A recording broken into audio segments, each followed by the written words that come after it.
Hey, everybody, welcome to the show. So today we are going to talk about helping people wake up spiritually. And how do we do that? Do we have any ideas on how we help other people wake up? Crystal, who is joining us again, do you have any ideas on what Glenn's gonna say? No, but probably not coffee, as I joked before the show. Okay, so coffee's not gonna do the trick. Glenn, what do you mean helping people wake up? Ironically enough, coffee may be your best shot. I knew it. I knew it. Yeah. I thought when we started I this win. episode, I was like, Glenn's gonna say that the answer to helping people wake up is you can't help people wake up. Yeah, kind of.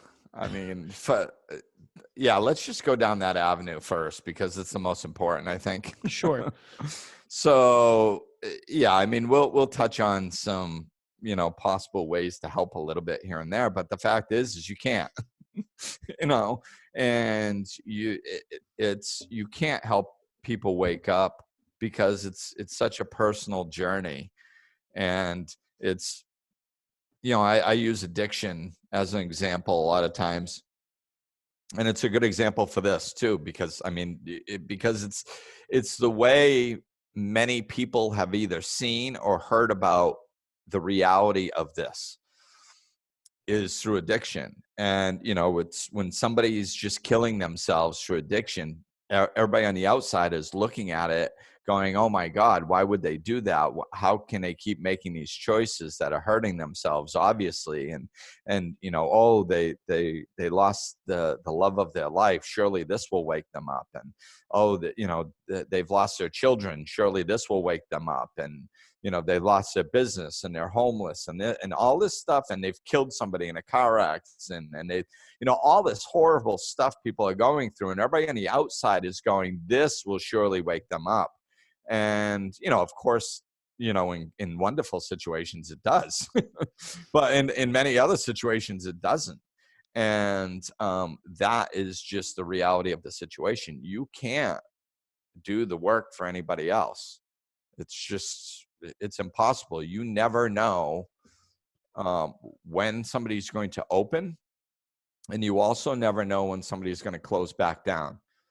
When I was sponsoring people in addiction, it was, after a while, after you kind of get solid with your own recovery, or at least I shouldn't speak generally, this was my experience. Like I kind of anchored down and was comfortable with my recovery process and how it worked, and even what it looked like in other people that I knew and stuff like that. And you almost start thinking you got a feel for it, like, okay, I get it, and and I see how this works and all that stuff. So you start thinking that you can tell what's going to happen with other people. And again, addiction is really a good way to learn this. Is you learn real quick that you have no idea.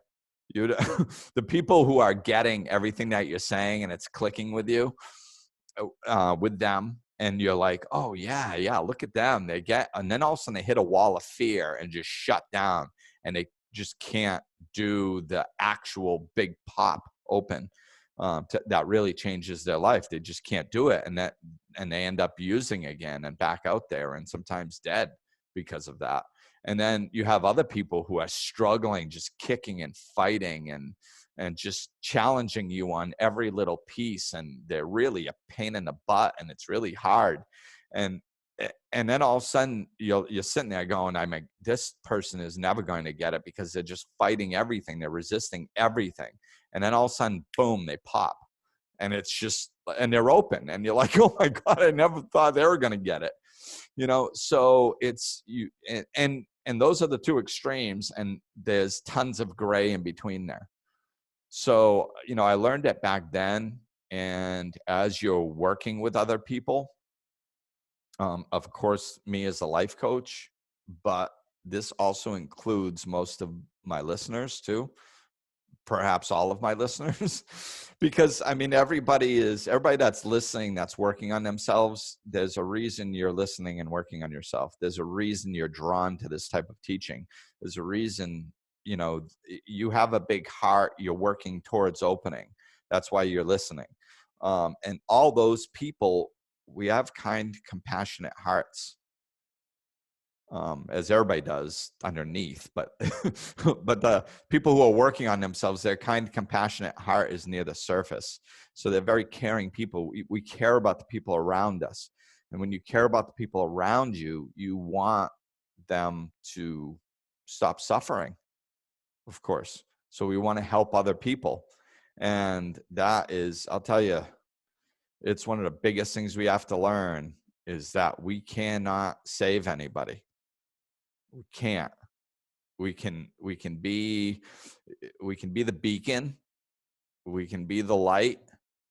We can be the candle in the window, but we cannot do the work for them, because we just never know who's going to wake up and who's going to shut down. We have a choice with our spiritual awakening, just like we have a choice with everything that happens in our lives. And the choice is, we either open or we close.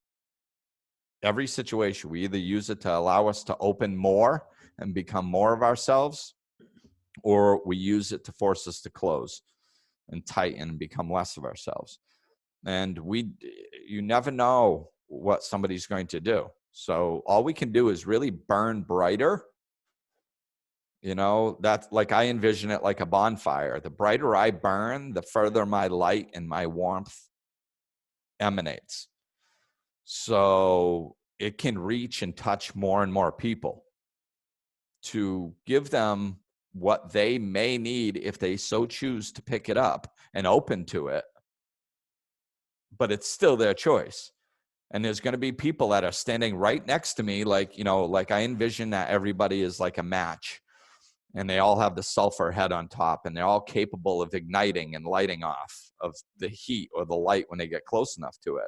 And there can be somebody standing right next to me, and if they choose to build a wall around that match head, so no matter how close they get, the light and the warmth won't ignite them, then they can be completely in my life on a daily basis and around it, and they still won't open. It still won't ignite. They still won't light up. So we have freedom of choice. It's the foundation of our creation, is freedom of choice. We have to choose what we want, and nothing, including spiritual law, can override that freedom of choice. That reminds me of something that I said. Well, I've said it a lot. I don't know if I've ever said it on the show. But we put a lot of stock in moments. As people, like, when you started the episode, you were talking about like, no no car accident, like, they hurt somebody in a drunk driving accident, or there is no rock bottom that's going to make someone change, and there's no rock bottom that's going to make you change.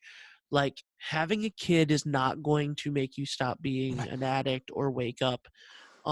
Just be like, I know that people talk about that, like, moment of, like, you see your child and, like, you love your child, and that's absolutely true.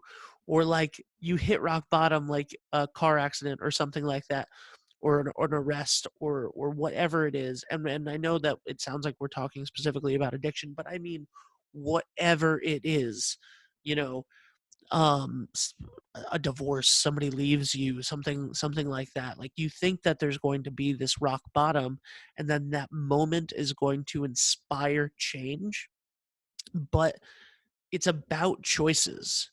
Right. Like, you can have that rock bottom, and if you don't choose to wake up, like, if you personally, and that means other people too, all work is self-work, and that means it's self-work for other people. That's not just advice for you. So it's their choice, just like it's your choice, and no moment and no amount of you hoping that a moment or an issue or something is going to change someone else. Nothing is going to matter unless you, if it's yourself, or them being themselves, make a choice to open up. Right. And and this gets, it gets confusing because it's spiritual. So it's hard to put words to it. And it's very, there's only a small space in which this occurs. And because like sometimes people do wake up from after a moment. So they think that the moment did it. Like they had this huge horrible thing happen, and then all of a sudden they got sober, or all of a sudden then they found self-love, or and like if you just look at it real quick, you go, oh, the moment inspired that change. No, it didn't inspire that change. It's like the moment, there was a little gap after that moment occurred, and something happened in there, and it's an emotion. There are no physical um like moments that are bottoms. Every bottom is an emotional bottom. So you can for an example, like you can lose your family, your spouse, your children, and then like your shoelace breaks, and then all of a sudden you're like, I can't do this anymore. I can't do this. And that's what changes. It's not the shoelace, and it's not the straw that broke the camel's back. I mean, it even that, it pushes us towards it. It pushes us towards it. But every bottom is an emotional bottom. Like I think in maybe my situation might be a good example of it. So like, my son was 1,400 miles away.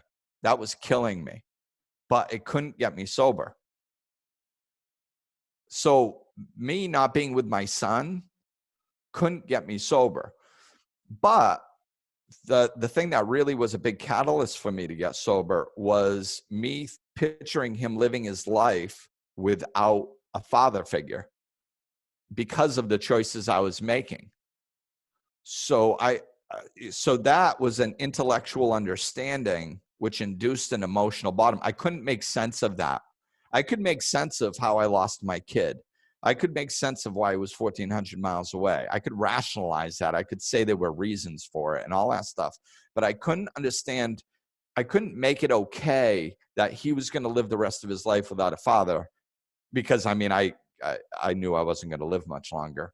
So he was going to be without a father completely. So I was like, I couldn't understand. I couldn't rationalize that. I couldn't make sense of it. So then I hit an emotional bottom, which changed. So it wasn't the physical act of him not being there that woke me up. It was it was an emotional place that I couldn't make sense of that got me there. And if we look deep enough in people's lives, that's what induces the awakening. When it's an emotional bottom, it's when you just can't take it anymore.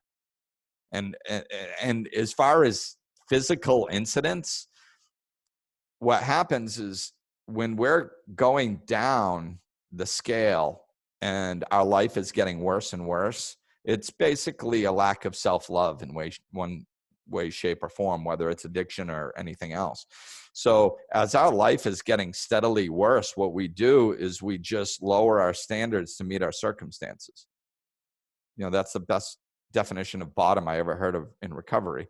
It's like, well, I'll always have a job. You lose your job, and it's like, oh, well, my boss was a jerk. Well, I'll always have a place to stay. Oh, you lose your apartment. Well, I mean, it happens to everybody, and I mean, I'm staying with friends, so I'm technically not really homeless. Oh, I'll always have a car. Well, you lose your car. Oh, well, I mean, it's not my fault that the thing died. Like, like you just constantly lower your standards to meet your circumstances. So that's why incidents aren't actually as good a catalyst to change as we think that they are. And they can induce an emotional shift. I mean, but it's still the emotional shift that has to take place. Otherwise, everybody that lost their family would wake up, or everybody that had a child would wake up, or everybody that had a car accident would wake up. And it's just not. It's not the actual incident. It's the emotional bottom. And like you said, the choice that comes from that emotional bottom that really makes a difference. I wish that we had someone that we could talk to right now that was having a fairly recent spiritual awakening, and that maybe like someone that Glenn, you described to me as opening up like crazy. Oh my God. Ben is now king of the segue.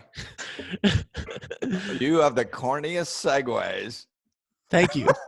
It's that way on purpose. Yeah, I know. That's what makes it funnier. Because I hate segues so much that I need for them to be making fun of the fact. Crystal clear. Let's say my name. Let's get Crystal's take on this. That's what you call a double whammy segue. There you go. And we're professionals. Yeah. Well, and I was just sitting there laughing. I was like, oh, I see where this is going.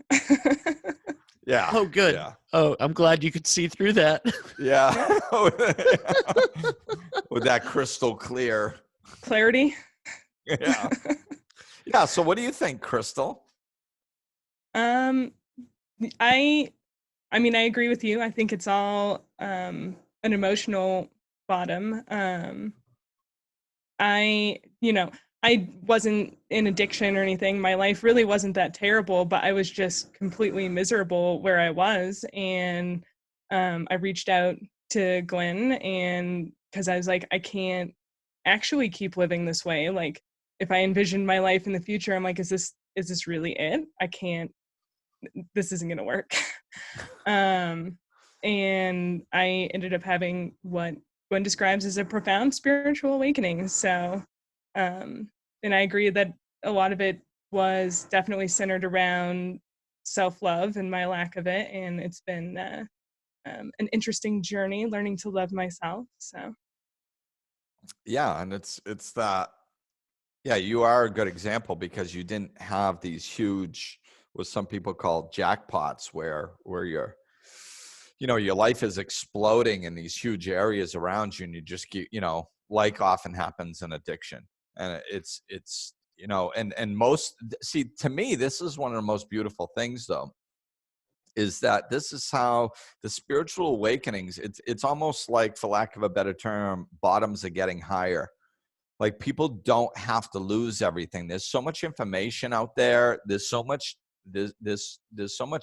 possibility and hope out there now. That's growing extremely fast. And when you start seeking, you'll find. So and especially in this day and age of information, if you start seeking for things, it's pretty easy to find what you're looking for nowadays, because it's out there.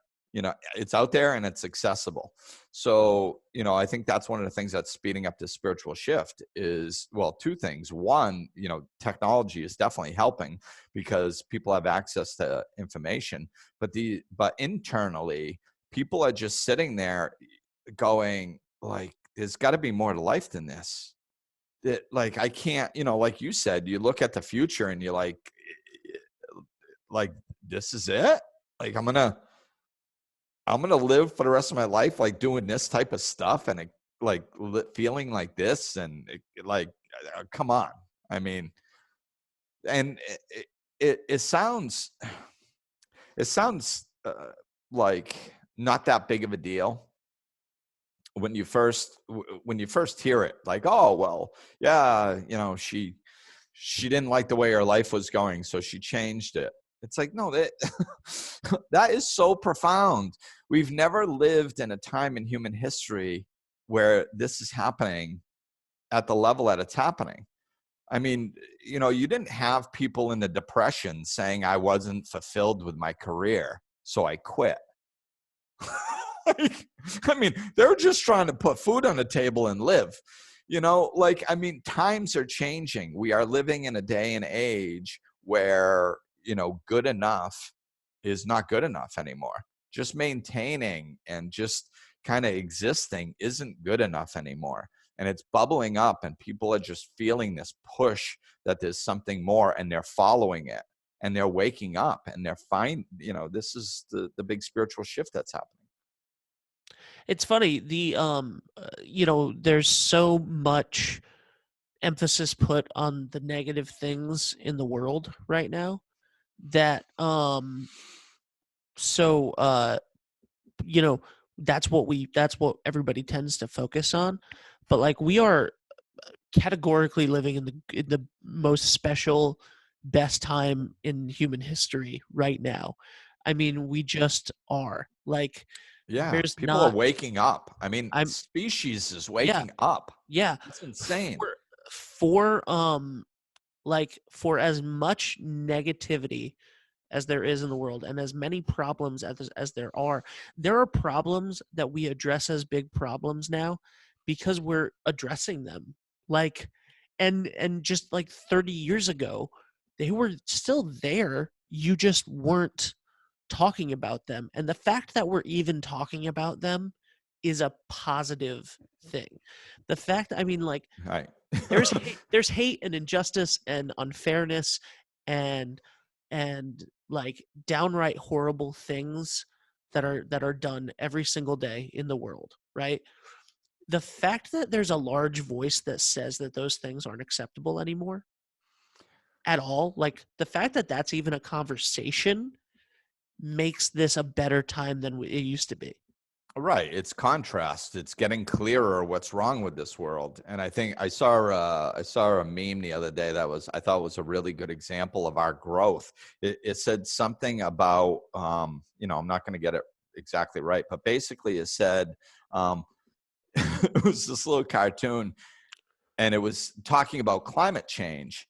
And somebody like in the audience said, there was like this bubble, and they said, well, yeah, but what if we go through all this trouble of like learning how to use sustainable energy and take care of the earth and all this stuff, and then we find out that we weren't actually like the climate change wasn't actually happening. Like, who cares? That's such a good point. Who cares? Like, I mean, what if we move to cleaner, more sustainable energy, and then we find out climate change wasn't happening? Who cares? We're still in a better situation anyway. Like, it doesn't matter. Like, we've spent the last 30 or 40 years fighting whether climate change was real or not. Do you realize that? We've spent 30 years arguing whether climate change was real or whether it wasn't real. Do you know how stupid that is? Yeah. It doesn't matter, because it doesn't matter. This is what we get lost in. This is why I don't follow politics, because politically people argue about the same thing for 30 years and they're not even talking about the solution. Like, it doesn't, or whether it matters. It doesn't matter if climate change is real or if it's not real. What matters is that, we're not treating the earth respectfully and we live on it. That's bad.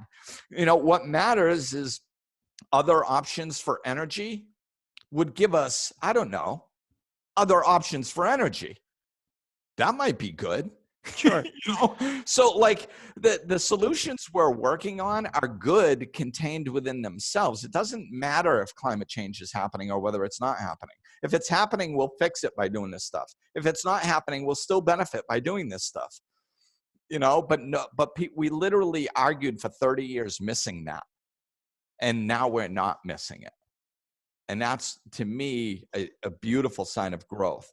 It's such a good example of what you started talking about, Ben, and what I try to show people like, oh, all we do is look at the negative. And it's like, yeah, but the contrast is getting to the point. We've talked about stupid things for so long that we're starting to get sick of talking about them, and we're starting to actually look for solutions instead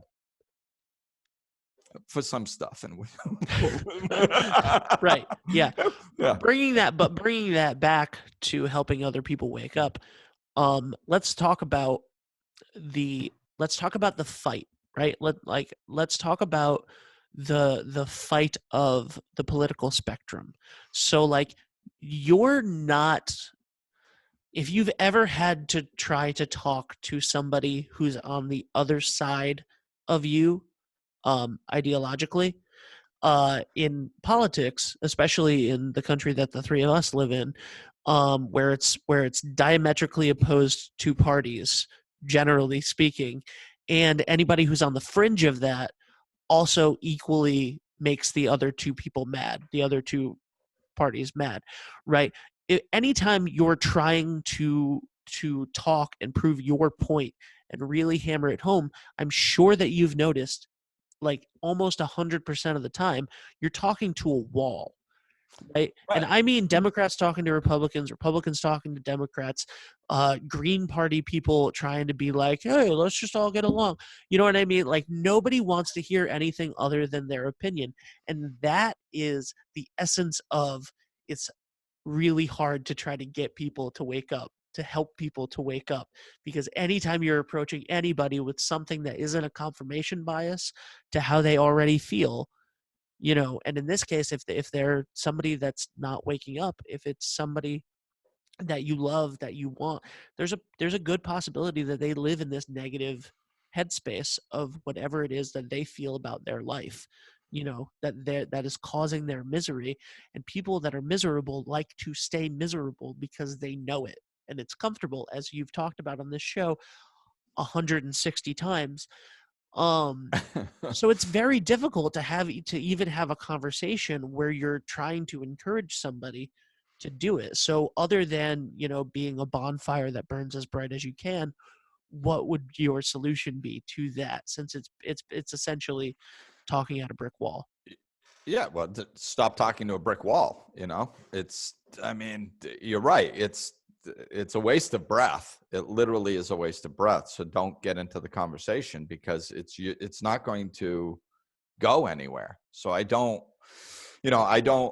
like, I've had many people, and I've said this many times, I've had people, you know, just that, like, when if I'm in a social situation and somebody comes up and you know, as soon as most of these people, as soon as the conversation starts, it's not really difficult to figure out where they stand, you know? And so it's like and it doesn't matter if I'm in alignment with it or if I'm not in alignment. If somebody just comes out and they go, you know, they throw something, they let their position known, and it's not my position, I'll just change the subject, or, you know, maybe walk away, whatever. It's just, I don't get into it with them. And a lot of times, you know, people will, because I can talk, and the people that usually I surround myself socially with, like, they tend to like the way I think. So they'll think that, like, I'm going to shut this person up by proving my point, because I can speak well and I can really prove my point. And like, it's the opposite. I don't engage them at all, because it's a waste of my time. Doesn't matter how good I can speak or how strong my point is. They're not open to it. So why bother? You know? So and people come up, well, why didn't you straighten them out? Because they weren't interested in being straight. Like, they wanted to be where they were. So if they're not open to it, it's a complete waste of time. I mean, I'll have discussions with people who are open.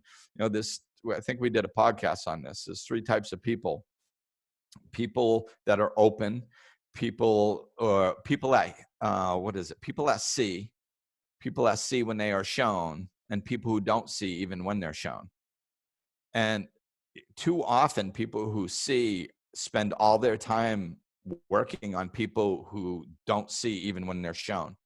And they just keep trying and trying and trying and trying. And it's like, just stop. You know, just put your attention on the people who see when they are shown. You know, if you say something and people go, what do you mean by that? If they lean in, now all of a sudden that might be a person that you can, that they're already opening. So they might be open to them. They might be willing to open to what you have to say, or to themselves, you know, spiritually. So, that you can feed and continue on. But if you see a brick wall, walk away. I mean, it's just not worth your time or energy. I think, well, what keeps coming up for me is this idea while you're talking is you kind of have to be willing to be wrong to open up.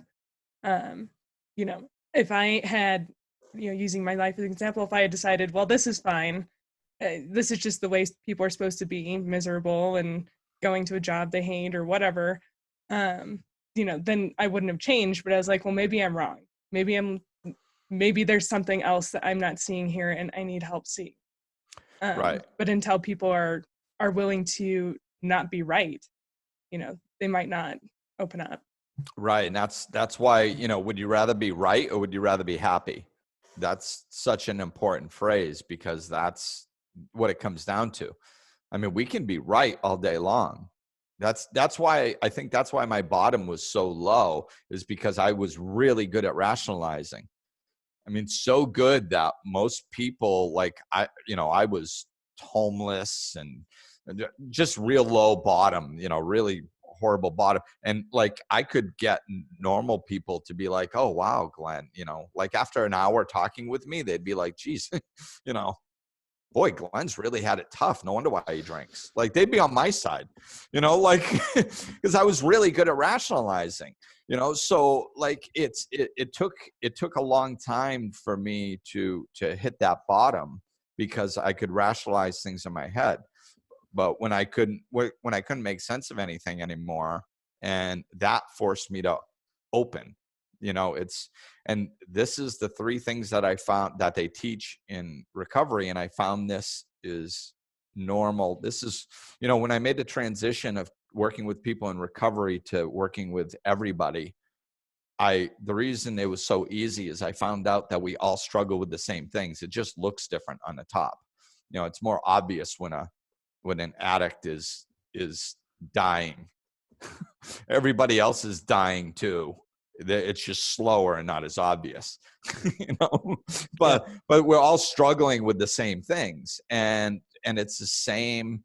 The solution is the same. And it says that you need to be open-minded, honest, and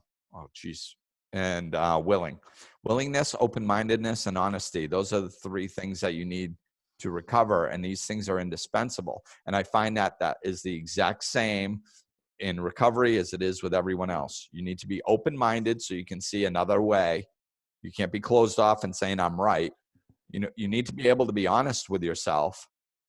When somebody shows you something and goes, look, like this is real, you need to be able to go, okay, yeah, I was blocking that, and I probably shouldn't be. And I don't know everything. You need to be able to be honest, mainly with yourself. And you need to be willing to make that change. You need to be willing to to do things differently. And if you have those, it says those 3 things are indispensable. There's only 3 of them, but you got to have them. And it's true. That's, it's what I found, because everybody I've seen wake up has the ability to be honest with themselves. They're open-minded and they're willing to do the work. I would agree. Yeah. So look for those people. Right. And so to summarize, because I think that most of this boils down to the thing that you said at the very beginning, and it comes back to it because the podcast is titled How to Help People Wake up. It's about helping people wake up, and the fact that the best thing that you can do for that is to just be a beacon, as you said, about being a bonfire that glows wider. And I think that the most important thing that we haven't talked about, and I'm just going to say that, I mean, we have covered this in many, many, many things, including episode 2 of this podcast 5 years ago. And it's chapter 40 of your new book, Care for Yourself. Like, remember to care for yourself so you can better care for others. like, because you can't pour from an empty cup, as the memes are very popular right now. Like, you can't do that. You can't be a beacon that shines bright for others if you're not, and you're not going to force somebody into waking up. So just remember to care for yourself. And I'm saying that as a final thing on this episode, to remind myself, because I really need that information this week. Yeah, and it's, it's, you have to be the change you wish to see.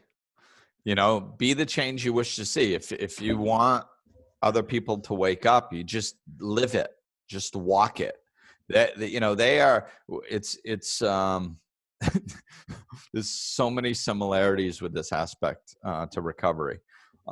It's attraction rather than promotion is what they teach. So it's just be happy, be peaceful, be loving, be accepting, be kind. And after a while, when you're not trying to change everybody around you, see, change is manipulation. So when you're trying to, we're going to have to go over on this podcast. Oh, we're already over. It's fine. Good. So change is manipulation. When you're trying to change people, we play the martyr, like we're good people and we want all this wonderful stuff for people. Yeah, it's a nice thought. But if they're not willing to change, that's called manipulation. So we have to stop, and that's an energy. Manipulation is an energy. So we can have the best intentions in the world, but if we're trying to make somebody do something, even if it's good for them, if we're trying to make them do something that we want them to do, that's manipulation. And they can feel that. And then we wonder why they're repelled by us. It's because they can feel the energy of manipulation. So stop trying to manipulate people and just be the change you wish to see. And then after a while, they're like, screw you. Well, I don't want to do that. And you're like, okay, you don't have to. It's your choice. Yeah, damn right, it's my choice. So what are you doing? Like after a while, when there's no resistance, after a while, the people who might be open to it start warming up to it. But as long as you're pushing and trying to manipulate and to try to get them to do what you want them to do, there's that energy of manipulation that they can feel and they resist it. So it's not about trying to change people. It's just about, just being the change. And the last thing that I want to touch on is that it's along the same lines as this. Is we technically, like we just spent the whole podcast talking about, we can't change people. We can't induce change. But what we can do is another part of being that beacon, being that light, is everything's vibrational. We're energetic beings. So if our energy field is vibrating at a lighter, higher rate because we are awakened and we are awake and we're just vibrating love, then that lightens the atmosphere around us collectively in the entire universe, but also around us.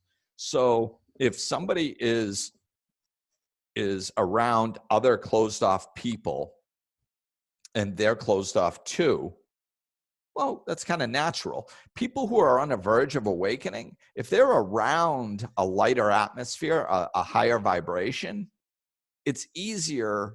They're more susceptible to opening, because the atmosphere in which they're in is lighter and it's more loving and they feel safer within it. So that's the only thing that we can do. We can be a safer vibrating atmosphere for them to stand next to. And so if they're standing near somebody that's awakened and they're close to awakening, they might pop open. Whereas if they're standing next to somebody closed, they wouldn't, just because of the collective vibration there. So it's easier. This is why some people get confused when they go find a guru somewhere and they're in their presence and they feel the love and they think it's emanating from the guru. They think they need to be in that guru's presence to be able to feel it.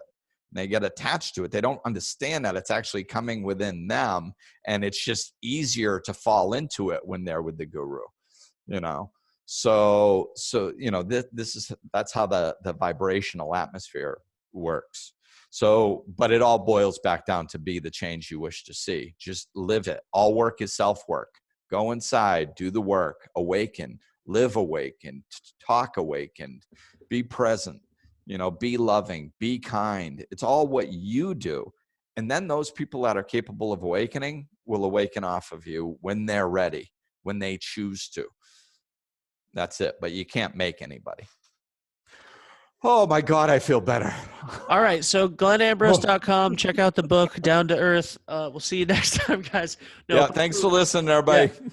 Check out crystaltubs.com if you want to find out more about Crystal. glennambrose.com has everything, the book, the podcast, the videos. You can check out video versions of the podcast now. Follow Glenn on YouTube. Follow him on Facebook. He's on all sorts of social media. All of the links and stuff are on the website, glennambrose.com. I figured I would just get the shilling out for everybody at the end so that we could wrap it up quick. All right. That'll do it. Thanks for listening, everybody. We'll talk at you soon.